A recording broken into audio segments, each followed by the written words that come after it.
So an opportunity has presented itself for Miguel Cotto to stay away from the cherries that he's been pursuing, the easy pickings. Austin Trout has offered Miguel Cotto a chance for revenge in a rematch. He is challenging him. That just came out today. And that is really, really good for Miguel Cotto, I think. And if he doesn't take this, then it's gonna be even more clear that what he's after is he's after an easy fucking fight. That's embarrassing. It's gonna get even more embarrassing for him if he doesn't get this challenge right here. Cause he's trying to make up his mind right now between Brandon Rios, like I mentioned in one of my last videos about Cotto, between Brandon Rios and this fucking completely unknown Japanese by the name of Yuki Nonaka. Yuki Nonaka, the 39-year-old that has fought every single fucking fight in Japan. 39-year-old with 8 losses, ranked number 28, that nobody has ever heard of but Japan. So, come on. I actually got happy when I heard this news. I got happy for fucking Cotto because I've been feeling sorry for his fucking dumbass. Dude, jump on this shit, man.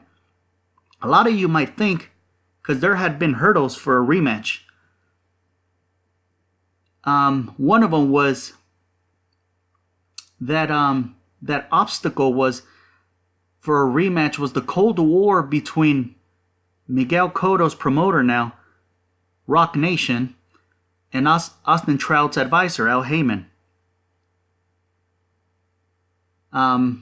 As not that many know it, the differences emerged years ago between those two, Al Heyman, Rock Nation, JC, because Al Heyman was a music entrepreneur and was sued by Beyonce, who we all know that is the wife of JC. But according to Austin Trout's manager, the agreement between Austin Trout and Al Heyman has expired.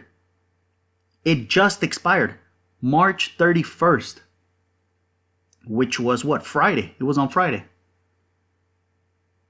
So, that manager, Austin Trout's manager, came out saying that some time ago we approached representatives of Miguel Cotto regarding the rematch, but they told us they were not interested.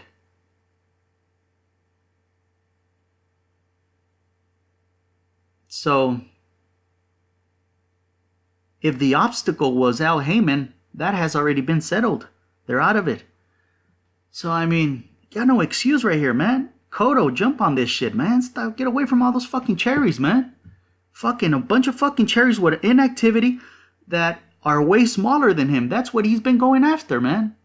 Or this fucking completely unknown guy, 39-year-old fucking Japanese.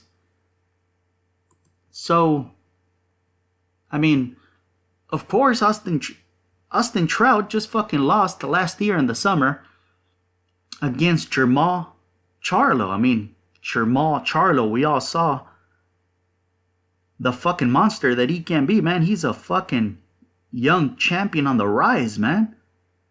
He's a badass. So it's not like he fucking just lost to anybody. And he went all 12 rounds with him. It's not like he fucking got shut out and he lost every fucking round.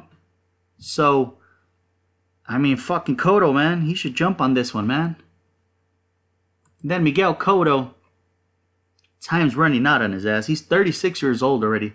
But like I said in my last video, I don't see him over the hill completely yet.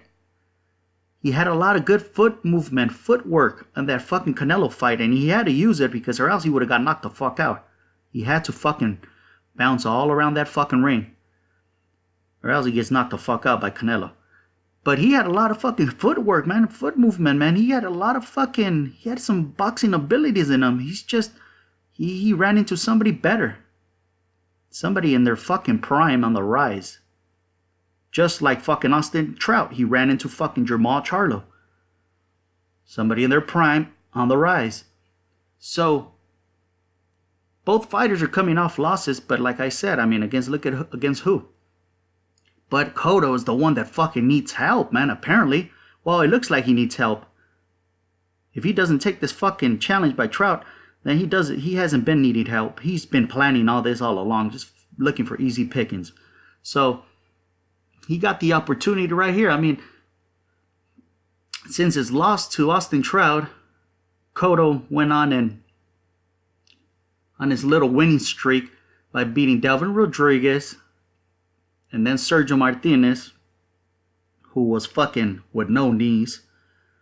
Sergio Martinez on his way out, but he got it. And then he beat Daniel Gil, and then he ran into Canelo. And like I said, it's not like he got knocked out and he didn't look over the hill. He looks like he might not be able to hang in there with the elite like Canelo. But this is Austin Trout. And you got a chance to avenge one of your losses, one of your 5 losses. So, and instead of going out looking like a fucking tremendous, enormous fucking cherry picker with all these stupid ass fucking names. So, I mean, these were these are his words, Austin Trout. He said, I would absolutely give him the rematch, and more so right now that he doesn't have anyone to fight. I could make the weight, absolutely.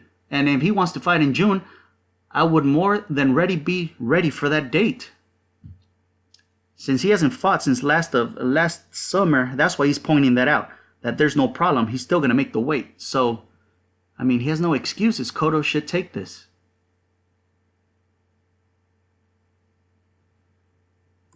And Austin Trout, yeah, he has 3 losses now, but all those 3 losses have been against fucking good, really good fucking names. His first loss was against Canelo. Gave him a good fight even though he got dropped. And then Erislandy Lara. He got dropped on that one too. That one wasn't close. Lara fucked him up. And then the Jermall Charlo. So, I mean, he ain't done. I don't think he's done. That's why he's out there looking for somebody. So, I think this would be a good rematch, man. Just don't even fucking think about making it on pay-per-view, Mr. Cotto. Because this fucking next fight that he's planning, he already said Brandon Rios or that Japanese nobody heard of. And they made it clear that it's not going to be on pay-per-view. So, they dropped that fucking tone, that pay-per-view tone. They fell back from that. That's what made me glad. I'm like, fuck it, at least, regular HBO. So now that if he jumps on this fight and, he thinks that it's such a bigger fight than the other 2, Rios and Tanaka, hopefully he doesn't fucking get it in his head and starts thinking, well, maybe I could put it back on pay-per-view. No, man. Don't fuck it up, man. Jump on this opportunity, but don't fuck it up by putting it on pay-per-view. Don't fucking go that way. Because he's going to consider Austin Trout bigger than James Kirkland, and James Kirkland was scheduled for pay-per-view, so don't go that way. So there you have it. He's got a chance to get out of that fucking cherry picking and get some credibility, get a regular, normal fucking fight going for himself. All these other fucking fights he's thinking about, just negative fucking fights that he is not going to be able to get around all that clowning and roasting they're going to do of his ass. He's got a lot of fucking fans and he shouldn't do this to his fucking fans. So, there it is. That's all I had to say. And don't forget to follow Boxing Heaven on Facebook. And don't forget to hit subscribe here on YouTube. And I'm out.